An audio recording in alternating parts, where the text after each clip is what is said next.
Ladies and gentlemen, welcome to Marvel Plus, the podcast devoted to all things MCU. My name is Brett Scott. I am your host, and this, my friends, is the show. And yeah, I've got a lot to say about this episode. A lot. I don't think it's going to be a long review today.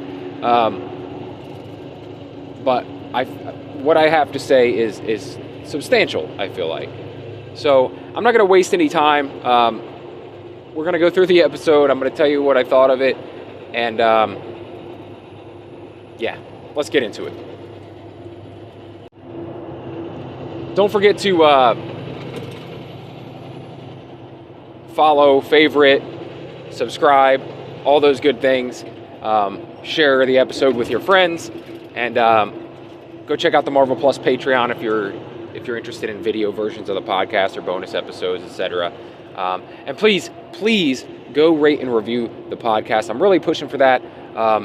We haven't had any reviews in a while, and I'm really trying to get those, 5-star reviews and those written reviews up, just so we can get more exposure. That's really important. It's really important. I mean, the only thing more important would probably be like sharing the episodes with your friends or on social media. But next to that, like rating and reviewing the podcast is the best thing you can do to support the show. I mean, you can always go to Patreon, like I said, and subscribe there for $5 a month. That helps the show. But if you want to help the show reach a larger audience, the best thing you can do is rate and review the podcast and share it with your friends. So, yeah. Do that. All right, let's get into this episode. All right, so I'm still a little confused. I still don't understand why Death had to take Agatha's son. I don't know what the reasoning was for that. Maybe it was explained and I missed it somehow. But I have no idea why she needed to take Nicholas from Agatha. But we did get to find out how it all went down in this episode, because we got an Agatha, I wouldn't say origin story. We got a Nikki origin story. We got Agatha's past. We got to relive all this. We got to go back hundreds of years, even before she killed the coven that we knew about from before, that we saw in WandaVision. We get to go even further back than that, to a pregnant Agatha, giving birth in the middle of the woods. Death tracks her down, says, "I gotta take your kid," and it's like she knows that she's come to take her kid, but why? Why? I don't understand that. That's what I don't get.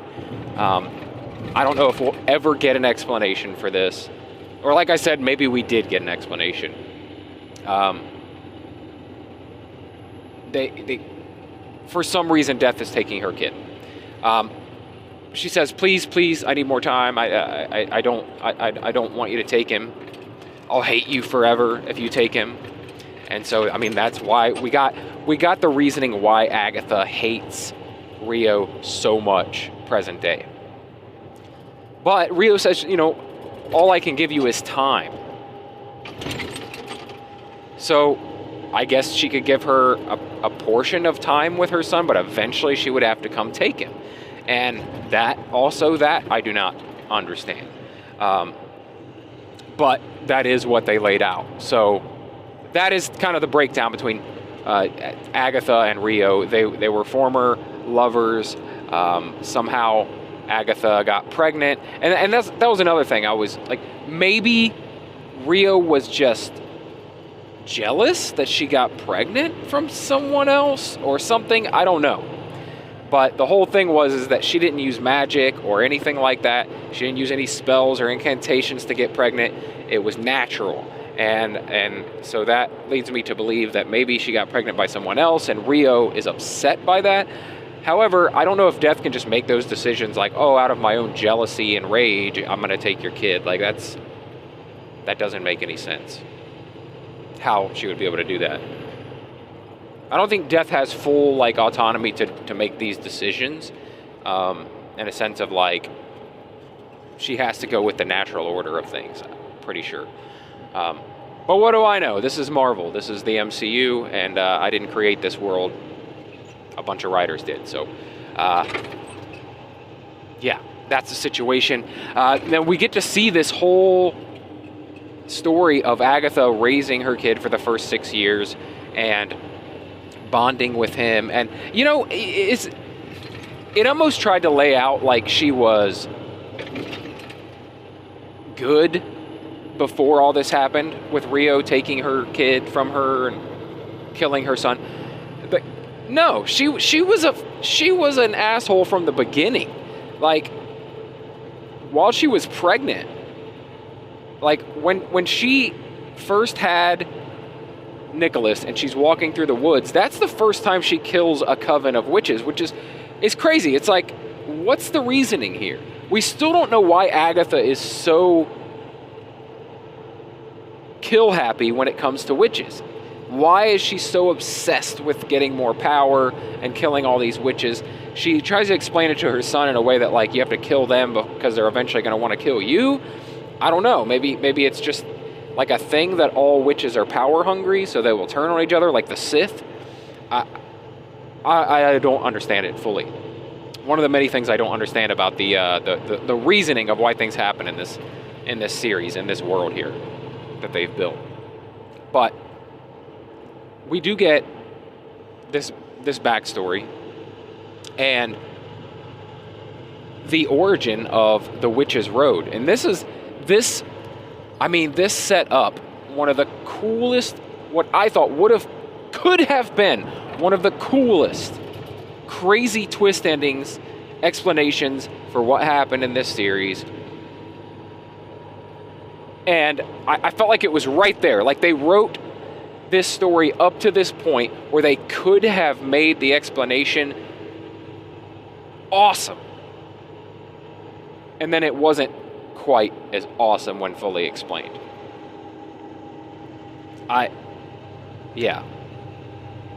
So, The Witch's Road was just a song that her and her son kind of co-wrote together through the years, where she added on lyrics periodically. It started out being The Winding Road and eventually became The Witch's Road. And then she also even, like, she turns her son into, like, an accomplice with her helping her lure witches so she could kill them and steal their power. And that's fucked up. Like, that, yeah, she's kind of a terrible person. Like, you can't even really feel bad for anything that happened to her. Like, you feel bad that Nicky lost his life, but you don't feel bad that Agatha had to lose him because she was so shitty. Like, she was raising him in a shitty way, although she was bonding with him, and, like, I don't know. I don't like Agatha at all. Are we supposed to like her at the end of this series? Because I really don't. I don't like her at all.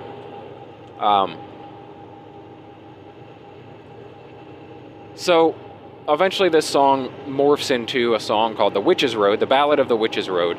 And it's just a song. It's a song that they use eventually just to entertain people and what have you. But when death comes to take Nicky, and it was a heart-wrenching scene because she goes to sleep with her son and death comes in the night and lures him away. It looks like she literally just lures the kid away, but in actuality she was just taking his soul from him, because Agatha wakes up next to her son's corpse, which is, that was the toughest part of the series to watch. That was the most heart-wrenching. Like, I almost teared up. Just being a parent myself, that was the roughest. That was tough.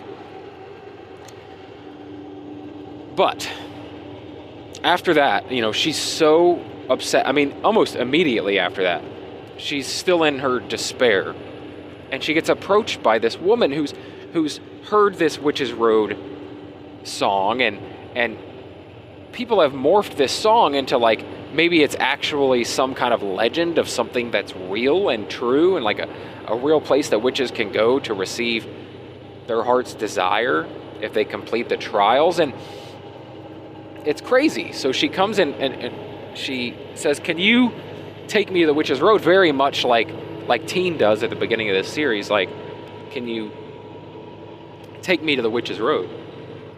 Guide me there. And at first she's like thinking like, what are you talking about? Like, the Witch's Road is just a song. But instead of that, she sees this as an opportunity to steal some more power. And she then tells that witch, we need to find a coven, much like she did to Teen at the beginning of this series. So it quickly shows them, she leads her to some other witches. They find they form a quick coven, and they start to sing the Ballad of the Witch's Road, and all of a sudden Agatha steals their powers. Now, what I thought was going on here, I thought it was just because she alluded to earlier in the episode that she has the ability to create illusions and make people believe things that aren't true. And, you know, at the end of the last episode, I thought that she had created this world for Teen where they went on the Witch's Road and everything, when they had never actually went anywhere. That was what I was thinking. And it was all just a ploy to get him to hand over his power. However, and I thought this was awesome. When it showed this scene, and it started this montage of her doing it to coven after coven after coven after coven of these witches who believed in the Witch's Road. I thought during this montage that it was just in a quick way showing that they never left the circle where they were singing the Ballad of the Witch's Road, that they were there the whole time, and she was creating an illusion that they were going on the Witch's Road and that she was stealing their power and killing them that way. Which, you know, it seems elaborate, right? Not necessary, but still makes for a cool story. And I thought that's what this was. She was giving them all these grand illusions like she gave to Teen.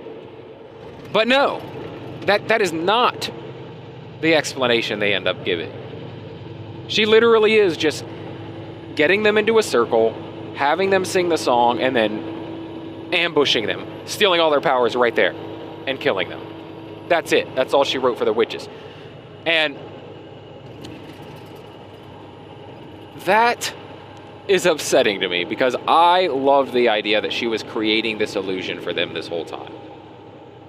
And doing it over and over and over again through the years. And I was assuming that's what she was on trial for, like in that episode of WandaVision that we saw where they were going to put her to death and then all of a sudden she takes all their powers. Like, I assumed that the witches had heard what she's been doing to people. They, you know, captured her, put her on trial. They were going to burn her at the stake. And she just overpowered them. But no. I mean, that is probably what happened with this. Like, she was being tried for killing all these witches and then end up killing those witches as well. But it wasn't anything to do with creating this elaborate illusion of the road. The road was just never real. It was still just a song. It was a made-up thing. Up until the moment when she gathered the coven that she gathered in this series, where things changed. Because Teen, Billy, was so powerful that he created, with his mind, and not even realizing it, his own Witch's Road, with his power of belief and all of these things that were familiar from his life. He created the Witch's Road. He created it. Agatha was even surprised, like, wait a minute, what? We sang this song. This is where I usually zap them and take their powers and kill them. And an actual door opens up beneath our feet. Like, what's going on here? And then she just went along with it. She just went along with it. So, I don't know, man. Like, not as cool. I don't think that's as cool, man. I really don't. Because then it turned out that Teen, Billy, was actually the one responsible for killing all these witches. Agatha still got their power, But he was the one killing them because he created all of the trials, everything that happened. He was the architect of everything, unwittingly. Like, he didn't realize what he was doing. And Agatha just used that to her advantage. But that kind of sucks, because you make this guy a murderer, right? Like, yes, I know he didn't do it of his own accord. He didn't realize what he was doing. So it's not like we're going to hate the guy for it. But it's messed up, man. I don't know. I didn't like that. Like, Agatha was already a bad bitch, and she had already killed so many witches. Like, why not just make it her? And also the idea that she had been creating this illusion of the road, but there was no actual road for hundreds of years, to all these different covens and stealing their power. That was awesome. And when they stole that from me, what I thought it was, which, by the way, I was completely wrong about last episode, where I thought it was just him, right? And then but still, I thought that's what it was. And maybe that's my own fault for misunderstanding what they were saying in the last episode, but I don't think you were supposed to know. This episode was supposed to explain it, right? But having that be the conclusion that it was actually Teen creating everything and he killed everyone, except for Jen, who actually made it out alive, that sucks, man. That sucks. I feel like it was right there for the writers to make something really cool. And they could have, if they just took it a step further and went with that, it was perfect. But instead they added on this idea that Teen created it all, not Agatha. So it wasn't Agatha all along after all. Which defeats the purpose of naming this series Agatha All Along. So I'm upset by this. I didn't hate this series. But I do think a lot of the things I loved about it were taken away when you gave me this awesome, or almost gave me this awesome explanation that was right there on the tip of greatness,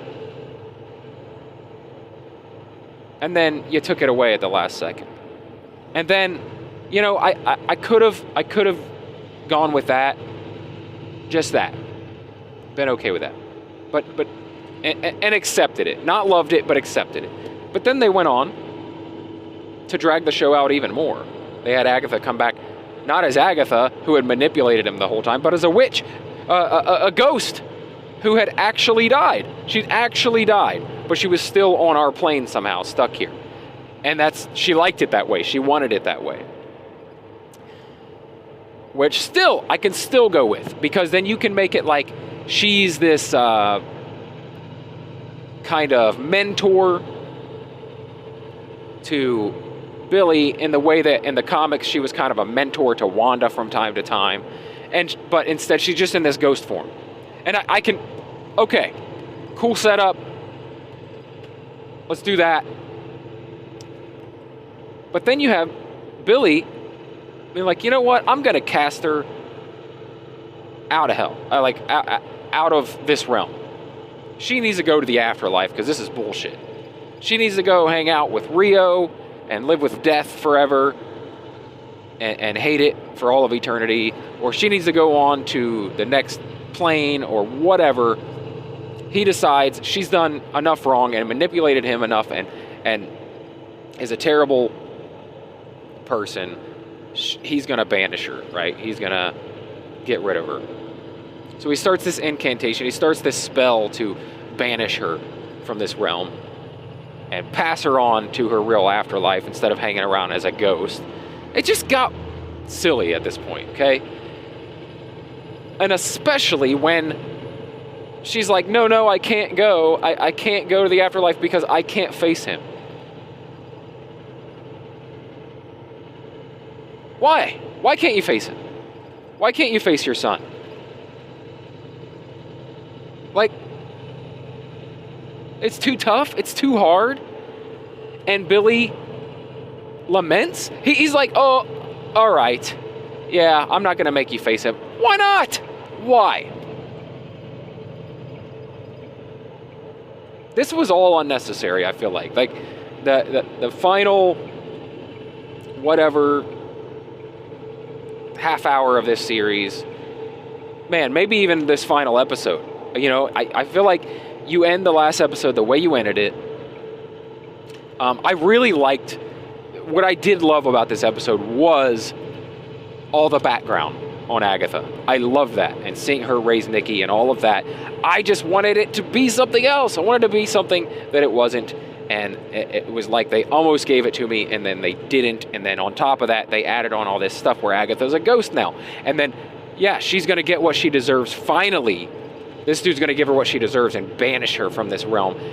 Nope, he changes his mind. Again, she manipulates him. She says some words, and he goes, okay, I'll let you live on as a ghost. And be my partner in crime. What? Get rid of this bitch. Banish this bitch now. This is crazy. Billy's an idiot. I'm sorry. Billy is an idiot. A powerful idiot. A useful idiot.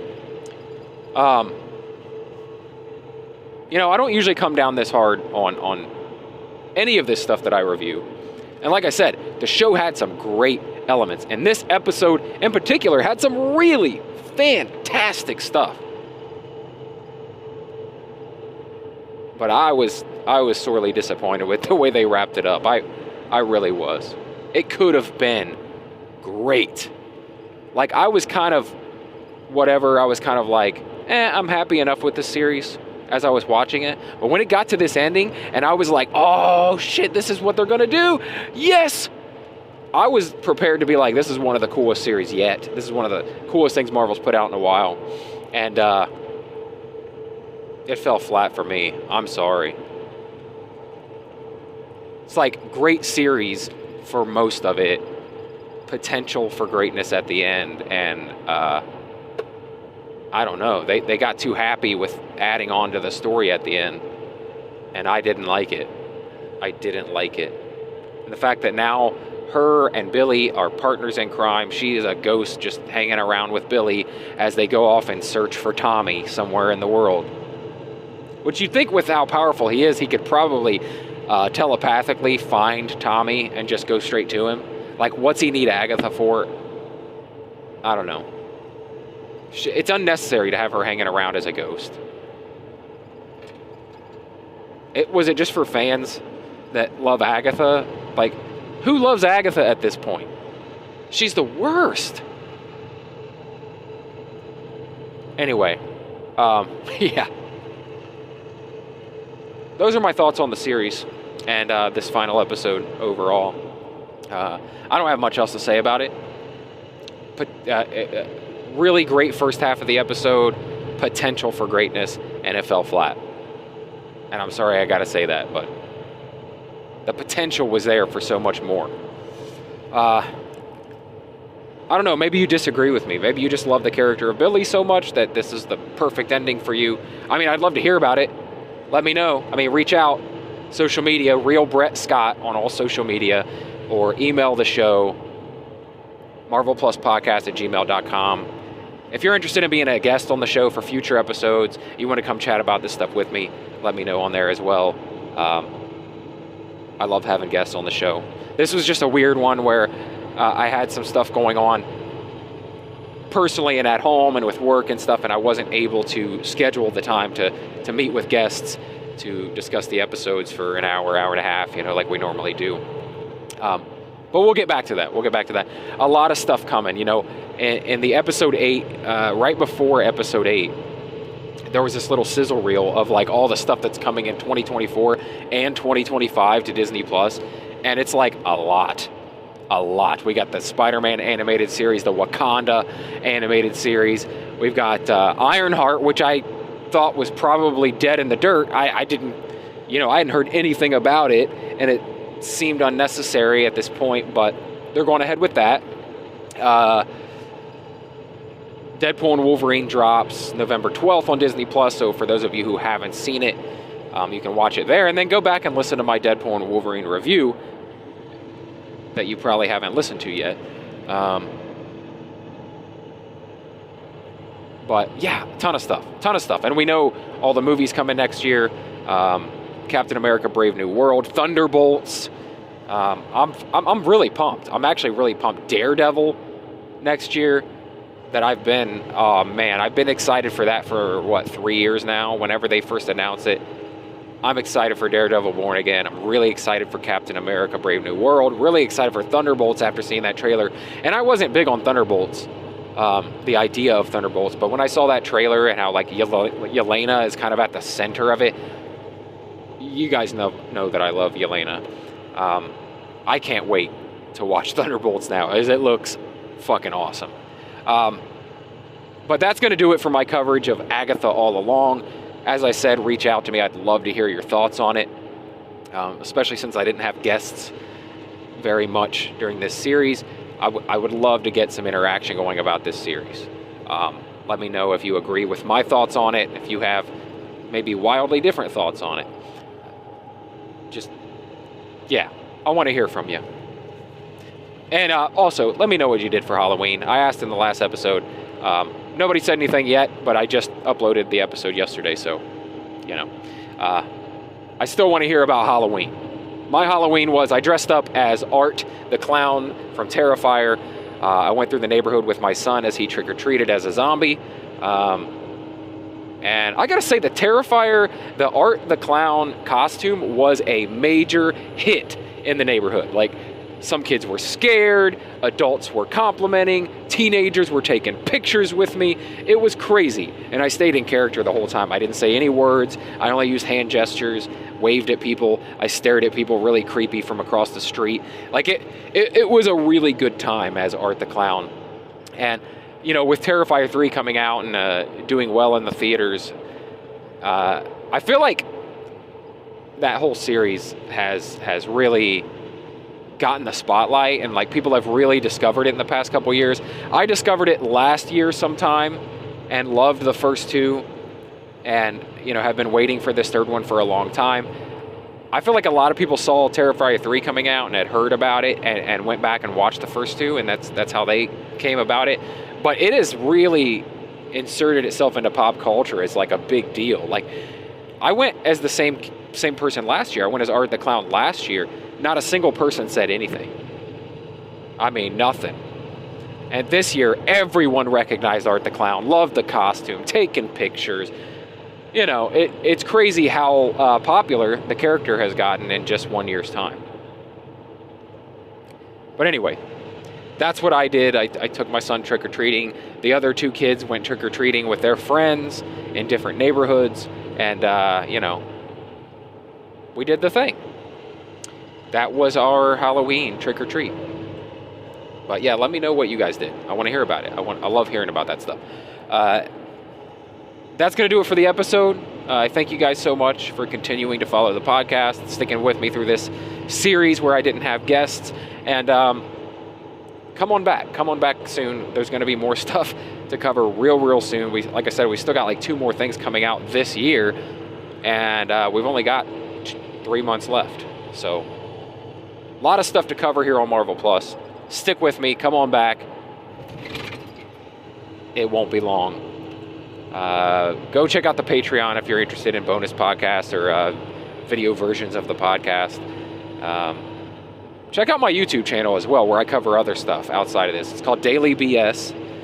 You can just search Daily BS on YouTube. And sometimes I drop free video versions of the Marvel Plus podcast over there as well. But I also cover other stuff. I'm covering the Penguin over there. I cover other pop culture stuff, entertainment stuff, TV shows, movies, Jack Reacher books, Jack Reacher TV series, all that, like all kinds of entertainment pop culture stuff. So if you're interested in that, go check out the YouTube channel, Daily BS. And don't forget to rate and review the podcast. I love you guys. Thank you so much. We'll talk again real soon. As always, my name is Brett Scott, and this has been Marvel Plus.